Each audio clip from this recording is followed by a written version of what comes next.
Fala, galera. Bom ou não? Vamos trabalhar hoje os movimentos que são considerados, dentro da história brasileira como movimento separatista. Primeira coisa que a gente tem que entender, o movimento separatista, ele se propõe a fazer uma revolução, ou seja, existe aí um movimento de tentativa de sair do processo, Eu quero fazer uma revolução, eu quero deixar de ser participante do território português. Ou eu não quero mais ser governado ou administrado por Portugal. O movimento separatista tem essas questões aí para serem elencadas, tá? O movimento separatista brasileiro, ele vai ter duas nomenclaturas no primeiro momento, que é a Inconfidência Mineira e também a Inconfidência ou Conjuração Baiana. São esses dois. Mas para a gente poder entender melhor esses dois movimentos, nós precisamos entender algumas outras coisas que pairam no imaginário brasileiro, principalmente no final do século XVIII, que é quando eles vão acontecer. É importante, então, a gente compreender os anos de 1789, é importante a gente compreender a ruptura do próprio Marquês de Pombal, que é o líder mais moderno que Portugal já teve na direção do processo colonial, para a gente se propor a estudar esse caso aqui, tá? Então, dentro dos movimentos separatistas, nós vamos ter que estudar um negócio chamado contexto. Nós precisamos contextualizar isso.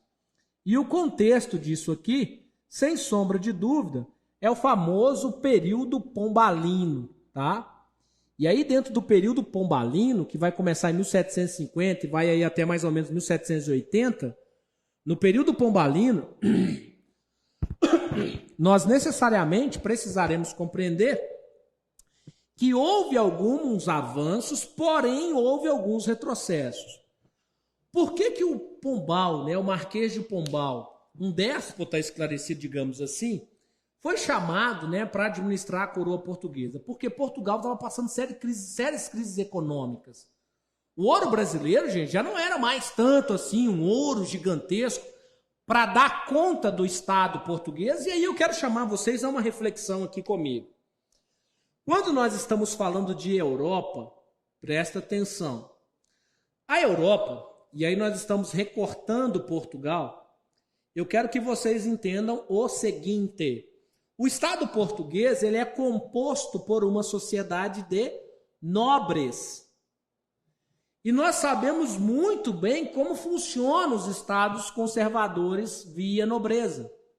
Um estado conservador via nobreza, ele ressignifica, ou ele realoca, ou ele coloca, ou ele aponta, ou ele determina que nós tenhamos uma divisão de sociedade aqui. Que aqui estão os pobres e aqui em cima estão os nobres. A diferença ali é do rei e da nobreza. Um é mais nobre que o outro. E esse estado aqui, essa parte dessa galera, ela é mantida pelo Estado. O que quer dizer isso, Anderson? Quer dizer que toda a riqueza que Portugal extraía do Brasil, então vamos pensar aqui, as riquezas, que Portugal extraía do Brasil era para alimentar esse Estado. Então é muito caro manter um estado de nobres, porque teoricamente a nobreza está no ócio. Ela não produz nada. Compreende o que eu estou dizendo? Então ela vai mamar nas tetas do Estado. Coisas que nós, mortais do século XXI, estamos entendendo na pele como isso funciona. Quando você tem os pobres brasileiros na sociedade atual, e aí já vai uma crítica muito severa, que você inclusive pode usar como enredo para o seu texto na área da redação. Nós estamos vivendo um peso do Estado em tempo de pandemia, porém, quem governa e quem administra esse Estado vivendo às custas da nossa pobreza. E quando eu falo vivendo às custas da nossa pobreza, é porque pobre, ele tem na genética dele um denominador, um gene, um a mais, chamado pagar. Você nasceu, você tem que pagar. Você morreu, você tem que pagar. Você entrou no mercado, você paga. Tudo você paga. Você pensou, você paga. Ou fede, né? Enfim. Tá entendendo? Então, essa galera paga para que esse Estado sobreviva. Aí você deve pensar assim, professor, mas não uma coerência na sua fala, professor. Como que os pobres mantêm a riqueza do Estado? Gente, alô, os pobres são maioria na sociedade. É maioria esmagadora. Se nós formos pegar os dados que competem, o gráfico de Gini, por exemplo, que é o gráfico que mede a distribuição da riqueza nos países, se a gente fosse pegar os gráficos que geram a lógica da riqueza, da desigualdade social, nós íamos perceber que a maioria, 90% da população brasileira é pobre. Tanto é verdade que os gráficos que determinam a questão econômica falam que 2%, vou colocar 10, tá? Vou colocar 10. 10% da população retém o capital bruto de 90% do capital. Os outros 10% do capital é dividido para os outros 90% da sociedade. Deu para entender aí? Deu, né? Pois é. Concentração de riqueza. Nós vivemos isso em pleno século XXI. Não mudou muita coisa, mas o Estado de Portugal, no período que a gente está tratando, ele suga o Brasil. Aí, o Marquês de Pombal vai ser convidado, então, a ver se ele conseguia dar um jeito. E aí, o Marquês de Pombal chegou e ele resolveu algumas questões. Primeira coisa que o Marquês de Pombal resolveu: proibiu a escravização dos nativos. Olha que coisa que ele fez, gente. Agora, em 1750, ele proíbe que agora nativo não pode ser mais escravo. Ele era inteligente. Sabe o que Marquês de Pombal colocou na sua justificativa? Ô, gente, vocês não perceberam que índio, ele não fica escravo? Você até coloca ele para trabalhar, mas ele foge. Você até coloca ele para trabalhar de novo, mas ele foge de novo. Você já viu a dificuldade que é manter o índio na linha de trabalho porque ele conhece tão bem a mata que ele não consegue ficar preso aqui, vai embora?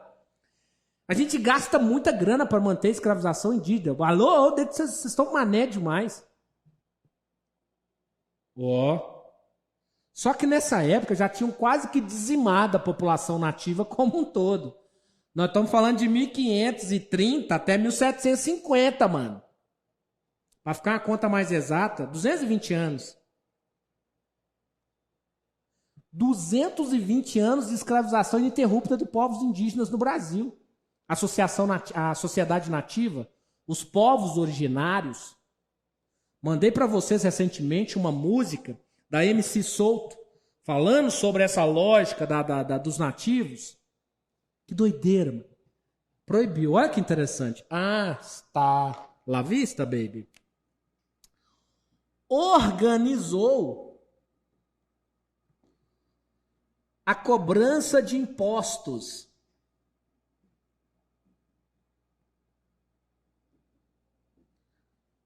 O que Marquês de Pombal descobriu, gente? Que o ouro estava ficando escasso. Nós tínhamos dois problemas. Primeiro, o contrabando do ouro, que ainda continuava acontecendo. Segundo, que você não encontrava mais ouro como encontrava no Brasil. Você via no Brasil, numa região mineradora, gente, você passava a enxada, podia ir embora e ficar rico a vida inteira. Hein? Parecia capim. Passou 20 anos, você já tinha que dar uma cavadinha. Não dava para sair assim tão rápido, né? Passou 30 anos, você já tinha que fazer cratera, demolir montanha para achar ouro. O que ele percebe? Que com o passar do tempo, a produção aurífera diminuiu drasticamente. Bom, qual era o imposto cobrado? O imposto cobrado até então era o quinto. O quinto e a captação, né, que era por cabeça. O que ele faz? O que o Marquês de Pombal faz? Ele acaba com o quinto. Aí todo mundo pode... Nossa, acabou os impostos. Não. Aí ele cria a finta. Olha como que ele é inteligente. Qualquer estado precisa de um orçamento sério. Ele precisa de uma previsão correta. No quinto, o governo podia ganhar 1 tonelada, como 2 toneladas, como 3 toneladas, como podia ganhar só 100 quilos. Não gostei do quinto. Eu preciso de uma previsão correta. Quantos que eu vou receber daqui a tanto tempo? Aí ele faz a finta. Por quê? Na finta, ele estabelece 100 arrobas como imposto anual. 100 arrobas equivale a 1.500 quilogramas de ouro. Se você tivesse 5 quilinhos de ouro aí, você já estava feliz na vida, mano. Imagina 1.500 quilos. 1.500 quilos. Presta atenção nas minhas palavras. 1.500 quilos é porque a produção estava escassa. Se ele está cobrando um imposto de 1.500 quilos porque a produção está escassa, vocês já conseguiram imaginar quantos que Portugal ganhava em produção bacana? Então vamos caminhando. E é nessa organização de impostos aqui, ó, que o Marquês de Pombal, ele cria a movimentação que nós vamos conhecer lá na frente como Inconfidência Mineira. Porque quando a finta não for cumprida, vai ser cumprida a derrama. E na derrama, os inconfidentes vão encontrar a junção popular. O que os inconfidentes precisavam? Do apoio do povo. Quando que o povo podia apoiar? Só quando ele sofria a consequência. Quando fosse feita a derrama. Então vamos pensar em prática. O governo vai cobrar o imposto, não recebe os 1.500 quilos. Aí os intendentes das minas, que era o cobrador de imposto, ele passa de casa em casa recebendo. Galinha, porco, o que tiver. Ah, professor, galinha? É, gente, uma galinha nessa época valia em média uns R$1.500. Porque tudo era peso de ouro. Aí. Então você trocava galinha por ouro. Entende? É comestível. Então imagina, levava tudo, boi, cavalo, que tivesse de valor até completar o quê? Os 1.500 quilos de ouro. Quando você pega uma galinha, você está levando gramas de ouro. Entendeu? Olha o tanto de galinha que vai precisar para completar 1 quilo. E galinha é lugar que você ganha dinheiro.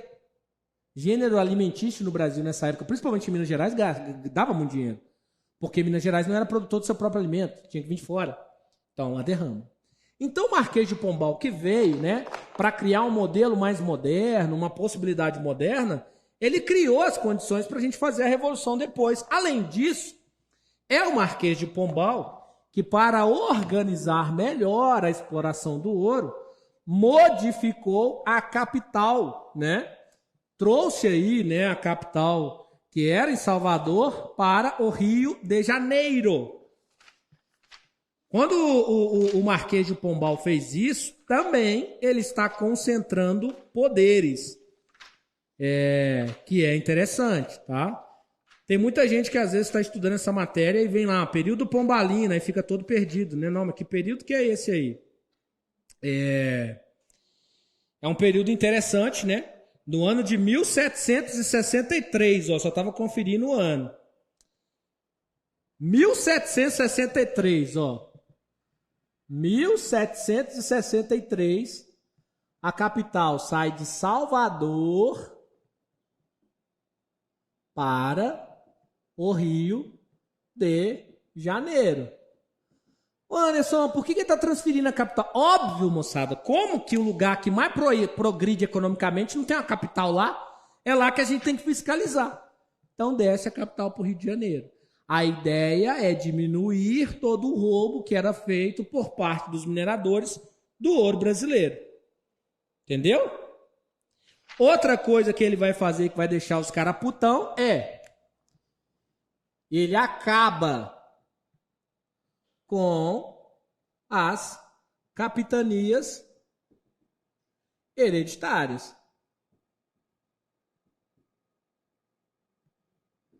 Como assim, professor? Gente. As terras são do governo português. Assim, o Estado de Portugal pretende arrecadar com as terras devolutas, né? Porque muitas terras eram improdutivas. Então, é necessário a gente entender esse contexto para que a gente entenda a independência do Brasil dentro dos movimentos separatistas. Uma vez feito isso, nós vamos partir agora para a Inconfidência Mineira e a Inconfidência Baiana. Isso no próximo vídeo. Beleza?